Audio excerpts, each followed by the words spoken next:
जैसा कि आप सभी को पता है, 4 नए लेबर लॉज आ रहे हैं जिन्हें हम लेबर कोड्स के नाम से जानते हैं। इन सभी लेबर कोड्स के ऊपर मैं डिटेल वीडियोस बना रहा हूं और साथ में जो एग्जिस्टिंग लेबर लॉज हैं जिसकी की लिस्ट में यहां पर आपके सामने दे रहा हूं, ये सारे जो लेबर लॉज हैं इनके भी डिटेल वीडियोस में इसी चैनल पे अपलोड करने जा रहा हूं। तो ये सारे लॉज, जितने भी वीडियोस हैं, ये एचआर मैनेजर और वर्किंग प्रोफेशनल के लिए काफी हेल्पफुल हैं, साथ में कंसल्टेंट और स्टूडेंट्स के लिए भी ये काफी हेल्पफुल रहेंगे। अगर अभी तक आपने ये चैनल सब्सक्राइब नहीं किया है तो I request you to subscribe this channel, and if you like these videos then make sure that you press the like button and also share with as many people as you can, and also create a playlist giving a name labor laws, और उसमें सारे videos आप save करें उस playlist में, तो कभी भी आपको ये देखना है वापस से तो वो आप देख सकेंगे। So stay tuned and keep on watching. Hello friends, I am Shantanu, your coach, and today we are going to cover the Employment Exchange Compulsory Notification of Vacancies Act 1959. Now first let's see the basic introduction. इस act का जो नाम है वो हमने अभी देखा, employment exchange compulsory notification of vacancies act 1959। काफी पुराना एक्ट है और कोई अमेंडमेंट अभी तक तो नहीं हुआ है, बट अभी पार्लियामेंट में कुछ ड्राफ्ट पेंडिंग है फॉर अप्रूवल, तो अभी तक कुछ भी अप्रूव हुआ नहीं है, अमेंडमेंट आया नहीं है। This act extends to whole of India including Jammu and Kashmir from 1976। तो पूरे इंडिया पे ये एक्ट एप्लीकेबल है आज की डेट में, and this is effective from 1st of May 1960। There are certain rules also, इसके लिए कुछ रूल्स भी बनाए इस एक्ट में, और उनका नाम है employment exchange compulsory notification of vacancies rule 1960। Total 8 rules हैं इन रूल्स में। Now first let's go to the definition part. सबसे पहले डेफिनेशन देखेंगे। पहली डेफिनेशन इस एक्ट में है एम्प्लॉय की। सेक्शन है 2B। Employee means any person who is employed in any establishment, किसी establishment में जो काम कर रहा है, doing the work for remuneration, यानी किसी remuneration के बदले में वहां पर वो काम कर रहा है, तो उसको हम कहेंगे employee अंडर सेक्शन 2B। इसके बाद इन्होंने बताया है एम्प्लॉयर को। Employer is defined under section 2C। इसका बहुत बड़ा रोल है, इसको नोटिफाई करना पड़ता है वैकेंसीज जितनी भी क्रिएट होगी इसके यहाँ एक ऑफिस को, तो एम्प्लॉयर को डिफाइन इन्होंने इस तरह से किया है, it means a person who employs one or more other person to do any work in an establishment for remuneration, and it includes any person entrusted with the supervision and control of employee। तो यहां पर दो लोगों को इसने cover कर लिया है। तो पहला तो ये बोल रहा है कि ऐसा पर्सन जो एम्प्लॉय करता है, किसको एम्प्लॉय करता है, पर्सन्स को उसकी एस्टेब्लिशमेंट में, ये एक एस्टेब्लिशमेंट। साथ ही साथ एम्प्लॉयर की डेफिनेशन में उस पर्सन को भी कवर किया है जो इन सभी एम्प्लॉयज को कंट्रोल करता है, सुपरवाइज करता है, उसको भी एम्प्लॉयर माना गया है। इसके ऊपर क्वेश्चन आ सकता है। तो दोनों पर्सन, जो एम्प्लॉय करता है और दूसरा जो सुपरवाइज करता है एम्प्लॉयज को या कंट्रोल करता है, उसको भी एम्प्लॉयर माना गया है।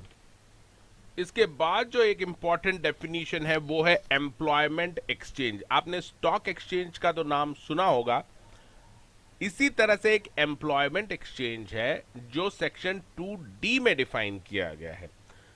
तो it means any office or place, चाहे वो ऑफिस हो या place, which is established and maintained by the government.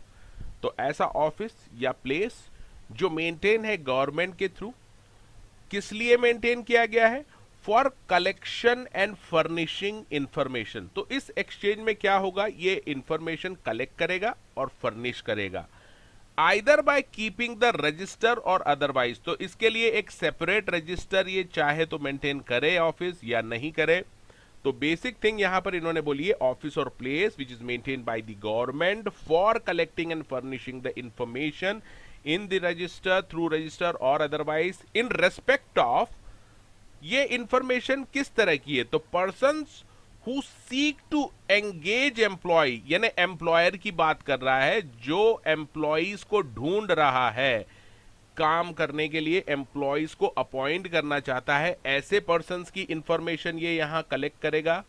दूसरा, पर्सन हु सीक एम्प्लॉयमेंट, यानी ऐसे पर्सन जो एम्प्लॉयमेंट ढूंढ रहे हैं, यानी बेरोजगार लोग जो नौकरी चाहते हैं और ढूंढ रहे हैं, उन पर्सन की जानकारी भी यहां कलेक्ट करेगा। एंड साथ ही साथ vacancies to which person seeking employment may be appointed, और साथ ही साथ वैकेंसीज का ये इंफॉर्मेशन कलेक्ट करेगा और फर्निश करेगा। वैकेंसीज का मतलब कहां कहां पे पोस्ट खाली पड़ी है उनके बारे में जानकारी इकट्ठी करेगा और देगा, डिस्ट्रीब्यूट करेगा। इसी तरह से इन्होंने एस्टेब्लिशमेंट को भी डिफाइन किया गया है सेक्शन 2E में। एस्टेब्लिशमेंट को इस तरह डिफाइन किया है, means any office or place, वापस ऑफिस या प्लेस का जिक्र है, office of play or place where any industry trade business occupation, ये याद रखना है, इंडस्ट्री ट्रेड बिजनेस और ऑक्यूपेशन, या प्रोफेशन की बात नहीं की है, चाहते तो थे वो करना, बट यहां पर इन्होंने चार ही चीजें ऑब्जेक्टिव में आ सकता है। Any office or place where any industry trade business और occupation is being carried on, तो ऐसी जगह जहां पर इंडस्ट्री ट्रेड बिजनेस या ऑक्यूपेशन कैरी हो रहा है, ऐसे ऑफिस को या प्लेस को एस्टेब्लिशमेंट कहा गया है। Now they have defined establishment in public sector, public sector की एस्टेब्लिशमेंट को डिफाइन किया है under section 2F। It means establishment owned controlled और मैनेज्ड, OCM, ओन्ड कंट्रोल्ड और मैनेज आइदर बाय गवर्नमेंट और डिपार्टमेंट ऑफ गवर्नमेंट, और government company उसको own control manage कर रही हो एस्टेब्लिशमेंट को, या फिर any corporation including cooperative society which is established under central, provincial or state act which is owned and controlled or managed by the government, and any establishment owned, controlled and managed by local authority। इसके ऊपर भी question आ सकता है कि क्या कोई establishment जिसको local authority ने ओन किया है, क्या वो एस्टेब्लिशमेंट इन पब्लिक सेक्टर मानी जाएगी, तो आंसर है yes. Now they have defined establishment in a private sector, private sector के establishment को डिफाइन किया है सेक्शन 2G में। It means any establishment which is not an establishment in a public sector, तो पहली कंडीशन तो वो पब्लिक सेक्टर एस्टेब्लिशमेंट नहीं है, और साथ में एंड लगाया है, and where ordinarily 25 or more persons are employed to work for remuneration, तो यहां पर 25% या उससे ज्यादा लोग अगर वहां पे नॉर्मली ऑर्डिनरीली काम कर रहे हो, तो ऐसी एस्टेब्लिशमेंट को हम एस्टेब्लिशमेंट इन प्राइवेट सेक्टर कह सकते हैं। Now let's see the non-applicability of this act as per section 3। section भी आपको याद रखना है, section 3, this act not apply in relation to certain vacancies which are in agriculture or horticulture in any private sector। agriculture या horticulture में अगर vacancies हैं तो उसके ऊपर ये act नहीं लगेगा। डोमेस्टिक सर्विसेज यानी आपके झाड़ू पोछा बर्तन जो भी है, ये जो डोमेस्टिक सर्विसेज होती हैं, यहां पर भी ये एक्ट नहीं लगेगा।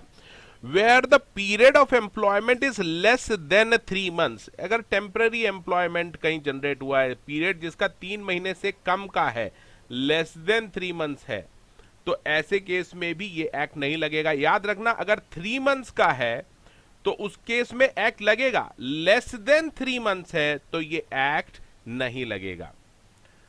To do unskilled office work, ऐसा कोई ऑफिस वर्क जिसमें कोई स्किल की जरूरत ही नहीं है, तो वहां पर भी ये एक्ट नहीं लगेगा। any vacancy connected with the staff of parliament, जो इंडियन पार्लियामेंट है वहां पे स्टाफ की कोई रिक्वायरमेंट है, उसके ऊपर भी ये एक्ट नहीं लगेगा। साथ ही साथ दो और पॉइंट है, वो भी आप समझ लीजिए। अगर कोई एस्टेब्लिशमेंट है और वहां पर कोई वैकेंसी क्रिएट हुई है, और ये जो वैकेंसी है ये एम्प्लॉयर या तो किसी को प्रमोट करके उसको फिल करना चाहता है, प्रमोशन देके किसी जूनियर को, या फिर एब्जॉर्प्शन ऑफ सरप्लस, इसके पास सरप्लस स्टाफ था जो काम नहीं कर रहा था, उसके थ्रू ये इसको वैकेंसी को फिल करना चाहता है, या तो प्रमोशन के थ्रू या फिर एब्जॉर्प्शन ऑफ सरप्लस स्टाफ, तो ऐसे केस में भी ये एक्ट नहीं लगेगा। और which carries a remuneration less than 60 rupees per month, या ऐसी कोई वैकेंसी है जिसमें कि जो रेम्युनरेशन है, जो सैलरी है, जो वेजेस है, वो 60 रुपीज से भी कम है। कम, अगर 60 रुपीज पर मंथ है तो ये एक्ट लगेगा, लेकिन 60 रुपी पर मंथ से भी कम सैलरी या वेजेस है तो ऐसी वैकेंसी पे ये एक्ट नहीं लगेगा। Now let's see the section 4, सबसे इंपॉर्टेंट सेक्शन है इस एक्ट का, that is the notification of vacancy. यहां पे इन्होंने बोला है एम्प्लॉयर की ये ड्यूटी है, ऑब्लिगेशन है अंडर दिस एक्ट, कि अगर उसके यहां पर कोई वैकेंसी है उस एस्टेब्लिशमेंट में, so he will have to report such vacancy to the employment exchange.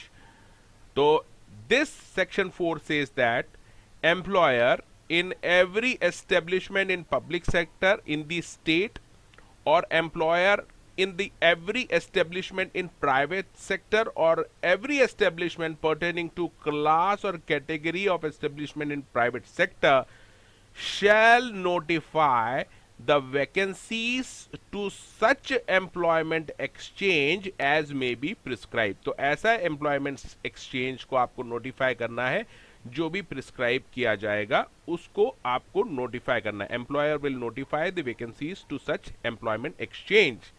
लेकिन यहां पर दूसरा पॉइंट और है, notify तो करना है बट अपॉइंट करना पड़ेगा, ऐसा कोई ऑब्लिगेशन नहीं है एम्प्लॉयर पे। So there is no obligation upon the employer to recruit any person through the employment exchange to fill any vacancy. तो यहां पर इसको अच्छे से समझ लीजिए। Suppose he is a employer, he is having one establishment, और इसकी एस्टेब्लिशमेंट में एक वैकेंसी क्रिएट हो गई है, तो ये वैकेंसी की जो इंफॉर्मेशन है he will give this information to employment exchange। employment exchange को ये information देगा। employment exchange इस information को जनरल पब्लिक के साथ शेयर करेगा, जो भी बेरोजगार हैं। they can apply to this employer, but employer is not bound to appoint any person for this vacancy, to fill this vacancy। इसका कोई obligation नहीं है फाइनल रिक्रूटमेंट करने के लिए, चाहे तो ये अपॉइंट करे एम्प्लॉयर इस वैकेंसीज के लिए किसी को, या फिर ना करे। Now let's talk about the section 5 which says that employer to furnish information and return in the prescribed form. As per this section 5, the employer in every establishment is required to furnish information or return as may be prescribed in relation to vacancies। ध्यान से सुनना, vacancies that has occurred, जो हो चुकी है create vacancies, और about to occur, यानी जो अभी vacancies create होने वाली है फ्यूचर में, उसके बारे में भी इंफॉर्मेशन देनी है एम्प्लॉयमेंट एक्सचेंज को, या रिटर्न फाइल करना है एम्प्लॉयमेंट एक्सचेंज को। Who will file the return और give the information? Employer will give the information to the employment exchange regarding the vacancies occurred or about to occur. Now let's see section 6 about it talks about the right of access to the records or document. Who will access the record? Have the access of to record or document? As per section 6 empower such officers of the government as may be prescribed। तो जो भी government prescribe करेगी अपने government officer को कि this government officer can have the access to record, so that officer or any person authorised by him, यानी ये जो गवर्नमेंट ऑफिसर है ये खुद न जाके ही can appoint or authorize any other person he can authorize any other person. He has to authorize in writing. इसके ऊपर क्वेश्चन आ सकता है, राइटिंग में ऑथोराइज करना पड़ेगा इस गवर्नमेंट ऑफिसर को if he is authorizing any person to have the access of the records of the establishment. So what they can have access, they can have access to all the relevant record or document in possession of the employer, which are required to be furnished to the employment exchange. Again, such officer or person may enter at any reasonable time any premises where such person or officer believe that such records or documents are kept. Again, such person or officer may inspect those documents as well as they can take the copies of these records and document as well. And further, they can ask any question which is necessary to obtain any further information in this regard. So these are the power of the government officer or person authorized by the government officer under section 6. Now at last, just we will talk about the penalties which are prescribed under section 7. If any employer fails to notify to the employment exchange regarding the vacancies which were occurred or which were about to occur, then he will be punishable for first time offense 500 rupees maximum, and subsequent offense after committing first offense, if he commit further offense, then he will be charged with 1000 rupees, maximum 1000 rupees. Apart from this, if he refuse or neglect to give the information or return, or he gives the false information, or he impede the access, right to access the relevant document, if he obstruct the officer to access the document, then he will be charged with a fine of 250 rupees at the first time, and again for subsequent offense he will be charged with the penalty of maximum 500 rupees.